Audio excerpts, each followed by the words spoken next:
O que é que você faz quando você conhece a verdade? O que é que você faz quando você tem clareza da palavra de Deus? O que é que você faz após ouvir a palavra de Deus? Se você tem lido comigo aqui a Bíblia 365, né? Ou se você tem lido a Bíblia de qualquer forma, a minha pergunta é: o que é que você faz depois de ler a Bíblia? Depois de ouvir a voz de Deus, depois de ter contato com a palavra do Senhor? O que é que você faz? O que nós fazemos importa. E eu vou te dizer que o que nós fazemos depois que ouvimos a palavra de Deus importa muito. Porque isso vai demonstrar o poder da palavra de Deus na sua vida, agindo na sua vida. Isso vai demonstrar que a sua vida leva em conta a vontade do seu Criador. Existem coisas que nós não fazemos, às vezes porque não percebemos, porque não fomos informados, alertados, mas então Deus manda a sua palavra, nos alerta através de uma leitura, através de uma meditação, através de uma pregação. E depois que fomos alertados, depois que entendemos o que é que fazemos. Nós estamos lendo aqui na porção nossa do Antigo Testamento o segundo livro dos Reis, né? Seguindo a Bíblia 365, a sequência que ela traz, que é uma sequência para lermos a Bíblia toda em um ano, né?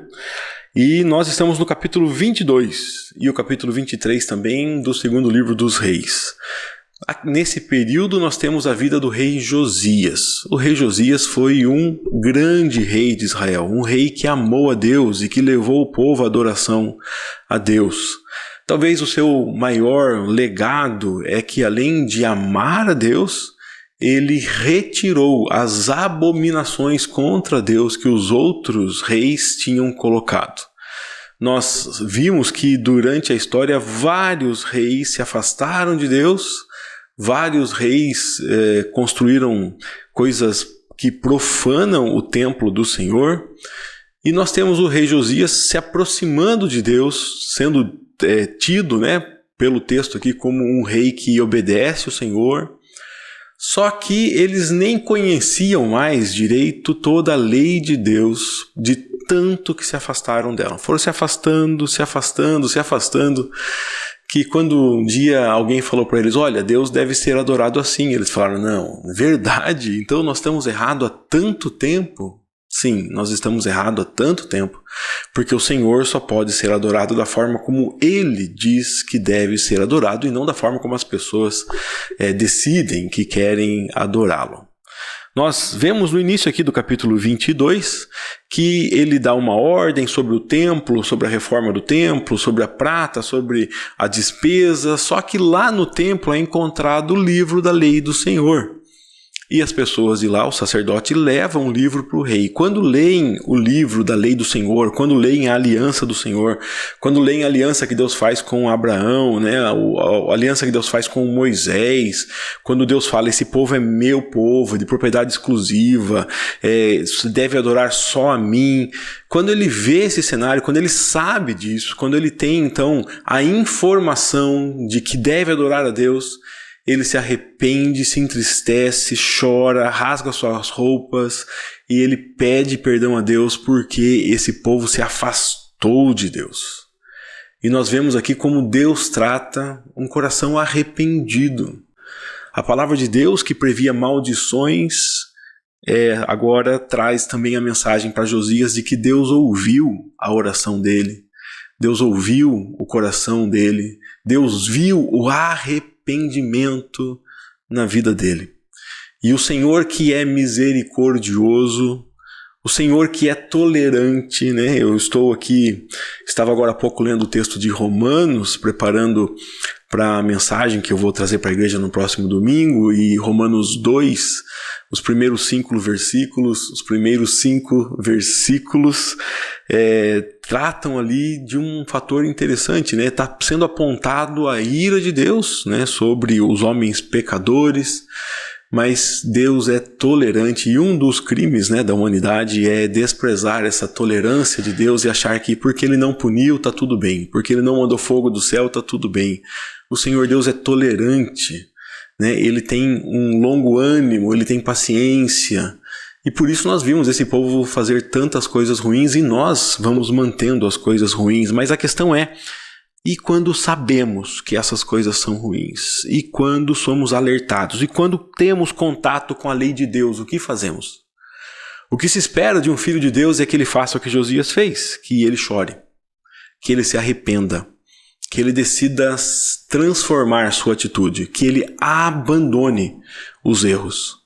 Josias faz uma coisa aqui interessante, ele manda quebrar todos os altares, e tem tantos altares a outros deuses ali em Jerusalém, na verdade tem altares dentro do templo do Senhor, e não é coisa nova, né? O texto vai dizer aqui que ele vai remover altares que foram feitos lá com Salomão, a partir do capítulo 23, você vê que essa corrupção já era desde Salomão, que havia construído o altar para Astarote, que era a deusa dos Sidônios, para Camus, o deus dos Moabitas, e para Moloque, o deus dos Amonitas.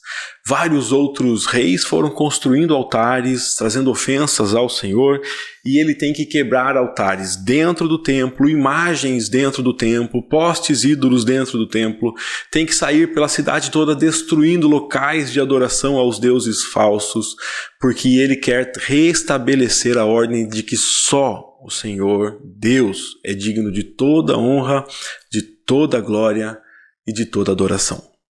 Então a primeira coisa que acontece com quem conhece a verdade pela palavra de Deus é um arrependimento puro. Um arrependimento genuíno que reconhece: eu estou errado, meu povo está errado, nós erramos, nós nos afastamos de Deus, nós mentimos, nós enganamos, nós pecamos. E depois que essa pessoa tem os olhos abertos e reconhece que errou, ela passa a consertar o erro, destruir tudo tirar dali tudo que é errado, tudo que é ruim. Você não é rei de Israel e não pode tirar os ídolos lá do templo de Jerusalém. Mas da mesma forma que Josias, eu e você estamos tendo contato com a palavra de Deus hoje, né? E sempre que lemos a Bíblia, sempre que ouvimos uma mensagem, uma pregação, um estudo, um devocional. E o que é que fazemos? Eu espero que Deus nos ajude para que possamos retirar do nosso coração todas essas coisas ruins que desagradam a Deus, todos os ídolos do nosso coração. Cultuamos a nós mesmos, né, com o nosso ego, com a nossa vaidade, com o nosso orgulho, cultuamos o dinheiro, a posição, cultuamos pessoas, cultuamos coisas que não são o nosso Deus. Que Deus nos ajude a romper com isso tudo, a retirar tudo e deixar só Deus no templo. A próxima coisa que acontece aqui, que podemos ter como exemplo, é que depois de reconhecer, depois de tirar os altares, ele olha para a lei do Senhor e a lei do Senhor diz como Deus deve ser adorado.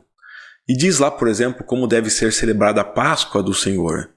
E ele manda celebrar a Páscoa do Senhor como está escrito na lei do Senhor. Para você ter uma noção do quanto esse povo de Israel se afastou, por mais que tenhamos pessoas que nós vimos que são pessoas das quais tiramos boas lições, como o rei Davi e tudo mais, mas o texto de hoje nos diz que essa celebração da Páscoa não acontecia desde o tempo dos juízes. Não é só aquelas mais de 10 gerações de reis ali, então, não, mas há muito tempo atrás, desde a época dos juízes, o povo não celebrava conforme a lei do Senhor manda. Então, além de se arrepender, além de retirar os ídolos, é necessário que voltemos a praticar o que a lei do Senhor manda. O que a lei do Senhor manda você fazer? O que a lei do Senhor manda você fazer com a sua família? Como você deve se portar? Como você deve se portar com seus amigos? Como você deve se portar na igreja? A lei do Senhor talvez não fale tanto sobre isso, né? Fala sim, mas não tanto, porque ela fala muito mais sobre como devemos nos portar com os nossos inimigos, com as pessoas que nos odeiam, que falam mal de nós, que nos destratam, como devemos nos portar. E aí é mais difícil de ouvirmos a lei do Senhor porque ela nos manda amar, porque ela nos manda perdoar.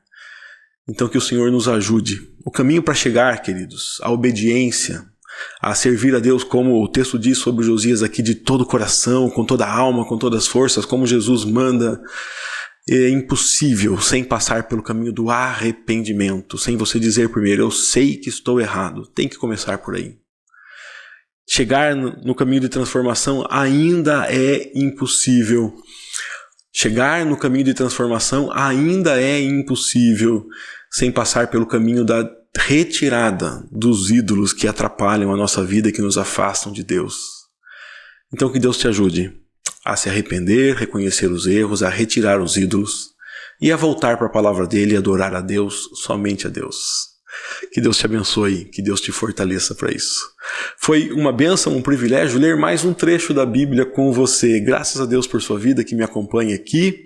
Peço a Deus que abençoe a nós, né? Que cuide de mim, que cuide de você e que possamos continuar lendo a palavra de Deus todos os dias. Todo dia tem um vídeo aqui meditando num dos textos que lemos na Bíblia 365, que traz para nós 4 trechos por dia. Se você ainda não tem a Bíblia 365, olhe na descrição do vídeo que tem link para você comprar a sua, tá? Se você ainda não deixou aquele joinha no vídeo quando começou já, não deixe de fazer isso agora. Vai lá e dê um clique, um like no vídeo.